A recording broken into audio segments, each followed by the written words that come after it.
অশান্তি দূর করবা, মিথ্যা কথা বন্ধ করবা, ওজনে কম দেওয়া বন্ধ করবা, আমানতের খেয়ানত করা বন্ধ করবা, মানুষকে অপবাদ দেওয়া বন্ধ করবা, মানুষের বিরুদ্ধে অপবাদ দেওয়া বন্ধ করবা, গীবত করা, শাকায়াত করা বন্ধ করবা। যুবকদেরকে বললেন এই কাজগুলো যদি তোমরা সমাজের মধ্যে করতে পারো তাহলে সমাজের মধ্যে থেকে অশান্তি দূর হয়ে শান্তি প্রতিষ্ঠিত হয়ে যাবে। 2 নাম্বার কাজ হবে আমাদের এই হিজবুল ফুজুলের সংগঠন থেকে 2 নাম্বার কাজ হচ্ছে বিদেশি মানুষের জাল মালের আমানতের হেফাজত করা। আল্লাহু আকবার। 2 নাম্বার কাজ কি? মানুষের জাল মাল হেফাজত করা। আমরা যারা সদস্য আছি আমরা কাজ করে যাব, কোথায় মানুষের জাল মালের খেয়ানত হয় সেখানে আমরা চাপে পড়ব। আমরা আমানতের খেয়ানত করতে দিব না, মানুষের জাল মালের ক্ষতি হতে দিব না, ঠিক কিনা? এই মক্কা নগরীতে মানুষ নিরাপত্তার সহিত বসবাস করবেন। এই মক্কা নগরীতে মানুষ বিভিন্ন জায়গাতে মানুষ আসবে ব্যবসা করার জন্য, কাফেলারা আসবে, স্বর্ণ অলংকার থাকবে, টাকা পয়সা থাকবে, মুদ্রা থাকবে, বিভিন্ন রকমের মাল থাকবে, পণ্য থাকবে। আমরা কারো মালের উপর জানের উপর হস্তক্ষেপ করবো না। আজকে তোমরা হিজবুল ফুজুলের সদস্য যারা হয়েছো ওয়াদা করো কারো উপর জুলুম করবো না। আল্লাহু আকবার। নবিয়ানা কাজ 2 নাম্বার কাজ এখনো নবুয়ত লাভ করেন নাই। 2 নাম্বার কাজ হচ্ছে মানুষকে নিরাপত্তা দিতে হবে, ঠিক কিনা? আজকে আমরা নিরাপদে আছি? আমরা কি একে অপরকে নিরাপত্তা দিতে পারি?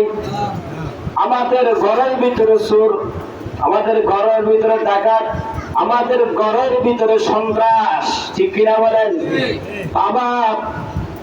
বাবা সন্তানকে জবর করে দেয়, সন্তান বাবাকে জবর করে দেয়, মা সন্তানকে মেরে ফেলে, সন্তান মাকে মেরে ফেলে, ঠিক কিনা বলেন?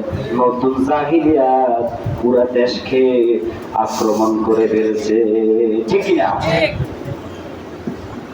পুরা জাহিলিয়াতের অন্ধকার পুরা দেশকে আক্রমণ গ্রাস করে ফেলছে। আজকে বাবা সন্তানকে মারে, সন্তান বাবাকে মারে, মা সন্তানকে গলা চিপে মেরে ফেলে, সন্তান মাকে গলা চিপে মেরে ফেলে, সন্তান মাকে জবর করে দেয়, মা সন্তানকে জবর করে দেয়, ভাই ভাইকে খুন করে, বোন বোনকে খুন করে, ভাই বোনকে খুন করে, বোন ভাইকে খুন করে।